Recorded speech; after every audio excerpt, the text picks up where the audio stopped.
kanyang sasakyan, 1997 na Prado, diesel engine.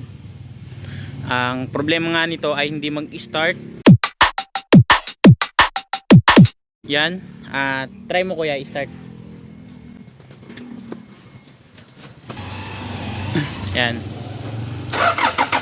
ayaw mag-start yan, oh. Ayaw niya mag-start.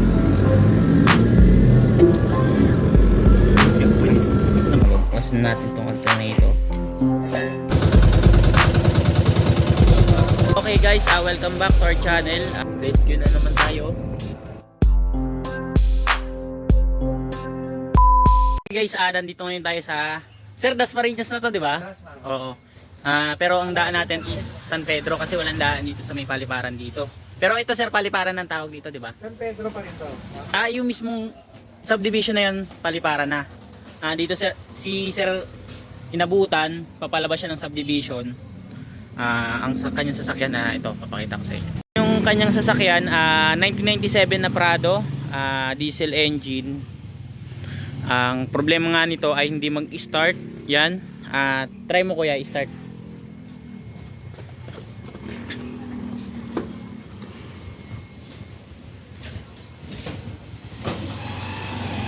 Yan, ayaw mag-start yan, oh. Ayaw niya mag-start. And then check natin yung mga fuses and relays, okay naman. At itong sa feed pump niya, kasi kung walang supply ng crudo dito, ibig sabihin yung linya papunta sa tangke ang may problema. So far meron naman, binuksan natin tong hose, tinanggal natin tong hose sa sanction niya, merong lumabas. Ayan, kapag pinapump mo tumitigas naman kasi. Ayan, oh. Ibig sabihin walang leak sa fuel system. Ang tinignan din natin dito, itong diesel dito kung may nalabas. Pero redondo mo, redondo, kung makikita nyo wala lumalabas dito sa injector. Ibig sabihin pagitan ng feed pump and then injector ang may problema. Ay yung sususunin natin kung saan nagkakaproblema. Ito nga pala ay diretso papunta dito sa injection pump. Ito yung injection pump nya. May mga fuel line. Ito yung kasi yung papunta sa injector. Ito yung nagsusupply ng fuel para sa injector and then dun siya mag-inject kapag na-reach niya yung tamang pressure. Ngayon, syempre para mag-start ng engine, may ginawa ng company na ng sasakyan na may shut off valve. Ibig sabihin yung nagka-cut ng fuel supply kapag gusto mong patayin yung engine, and then siya din yung bibigay ng supply kapag gusto mong i-start ang engine. Ito yun yung purpose ng shut off valve. Ngayon tinignan natin yung shut off valve nya. Ito yung shut off valve nya kasi itong isang wire kasi through ground nagkakaroon ng supply yan pag ino-on nyo yung susian. Kasi may solenoid yan sa loob parang pag nagbigay ka ng supply ng negative or positive, doon siya magbubukas. Ngayon pag inon mo, dapat yun magbubukas. Problema, nagka-cut off na siya yung fuel system niya dito pupunta dun sa injector.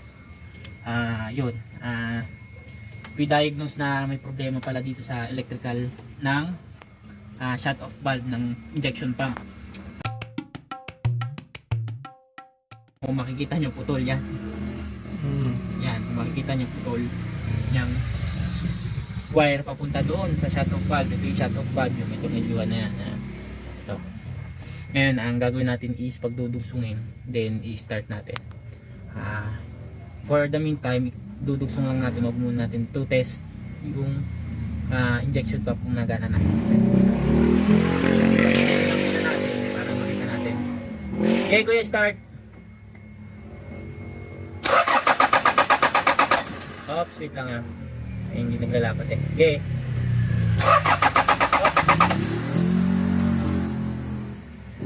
Parehas para tanggal na.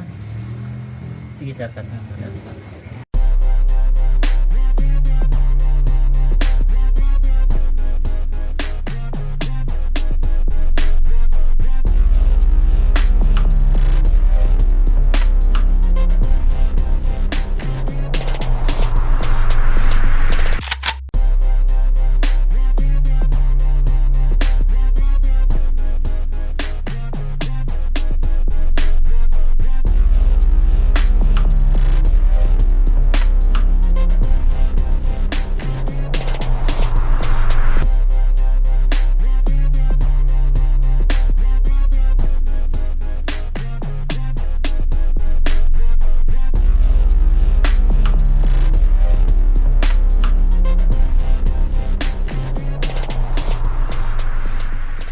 Ngayon, ito, na-rewiring na natin tong papunta dun sa solenoid.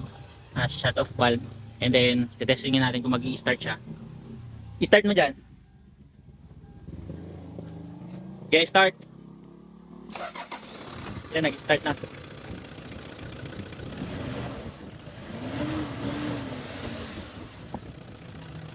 Log ko muna natin.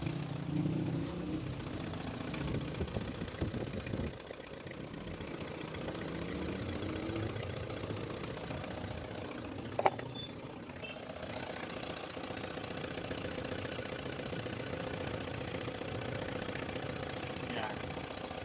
So far, okay na. Ano yung nagawin?